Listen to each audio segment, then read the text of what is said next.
नमस्कार, मैं ओम विजय। आज 31 दिसंबर 2025 यानी कि कुछ ही देर में अब 2025 चला जाएगा और 2026 का आगमन हो जाएगा। इससे पहले कि 2025 यानी कि हमारे 2025 को गुड बाय कहे, उससे पहले इससे जुड़ी हुई कुछ खूबसूरत यादों को ताज़ा करना तो बनता है। जब 2025 की 2025 की ओपनिंग हुई थी, वो ओपनिंग ही इतनी खास थी, मतलब पूरी भारत देश में कश्मीर से लेकर कन्याकुमारी तक पूरा एक तरीके से धार्मिक वातावरण छा गया था, क्योंकि जो 144 ईयर्स में जो महाकुंभ मेला आता है वो इसी साल में था। और उस महाकुंभ मेले से जुड़ी हुई कुछ खूबसूरत उस खूबसूरत क्षणों को मैंने खुद ने एक्सपीरियंस किया था अपने फैमिली के साथ।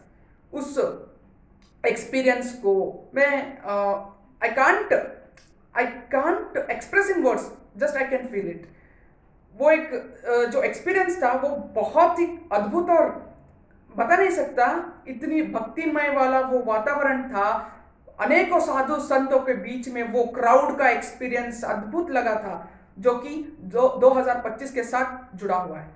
हमारे अगले पीढ़ी यानी कि हमारे नेक्स्ट जनरेशन छोड़ के अगला जो जनरेशन आएगा, शायद वो देख सकता है महाकुंभ मेला, क्योंकि जो 144 साल के बाद अब अगला महाकुंभ मेल देखने को मिलेगा।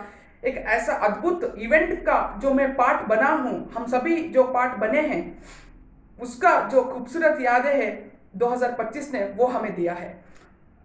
और 9 मार्च 2025 भी एक यादगार था। सिर्फ 8 महीने 8 दिन में दूसरा आईसीसी कप इंडिया ने उठाया था।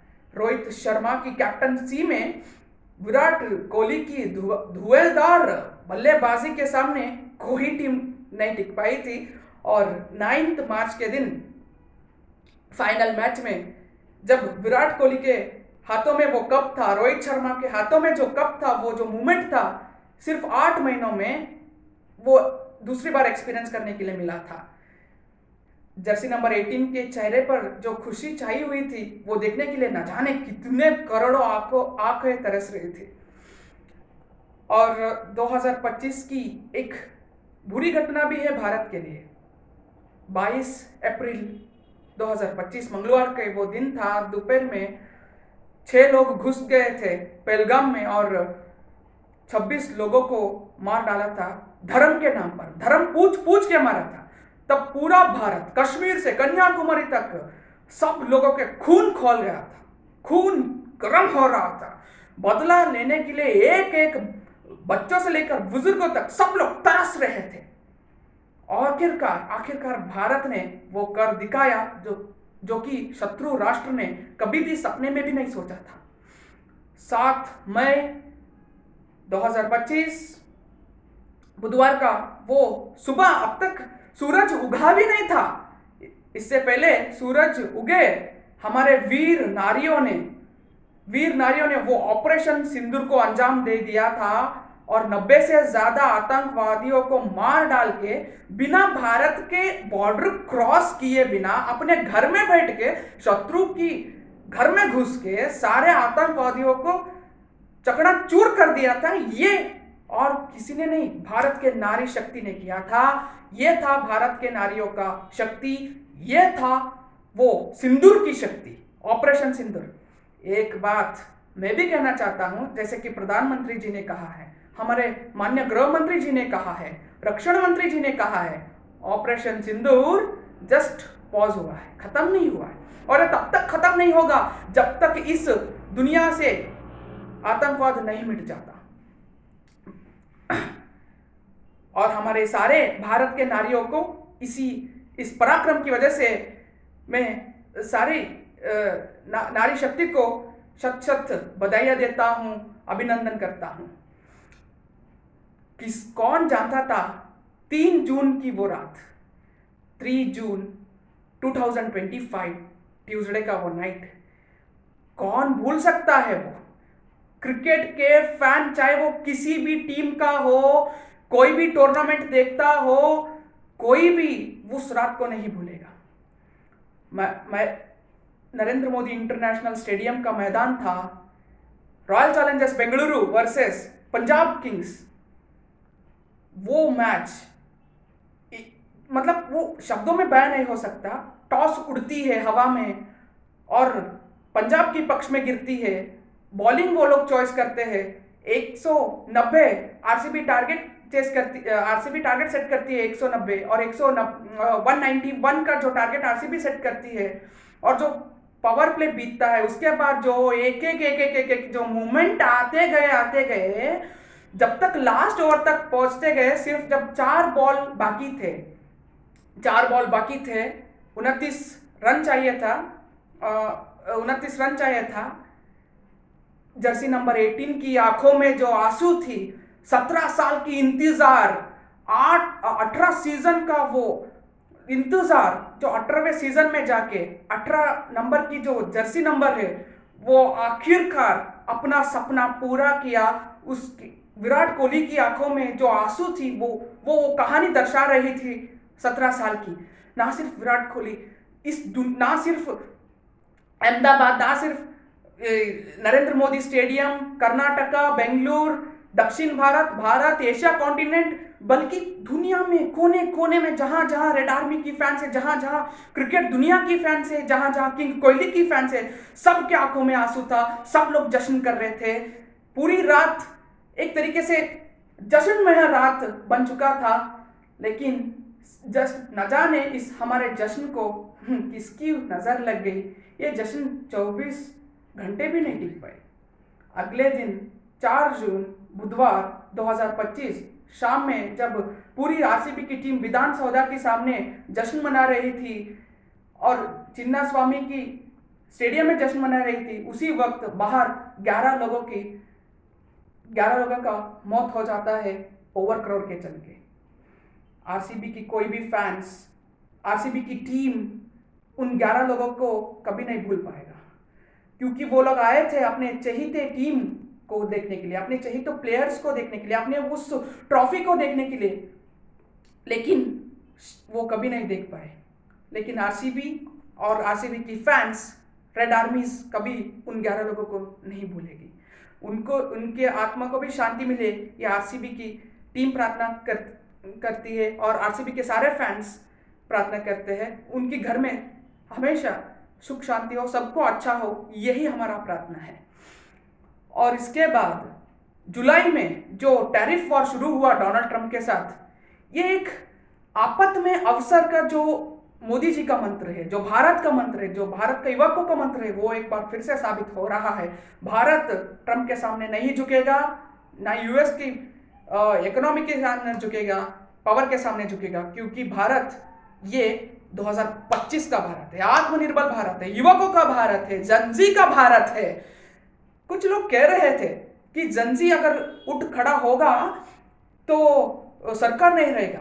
मैं कहना चाहता हूं, अगर जनजी उठ खड़े हुए ना, अगर जो हमारे जनजी है, जो जनजी उठ खड़े हुए ना ही आतंकवाद रहेगा, ना ही देशद्रोही देश में रहेंगे, ना ही देश में रहकर जो देश के साथ दगाबाजी करते हैं वो रहेंगे।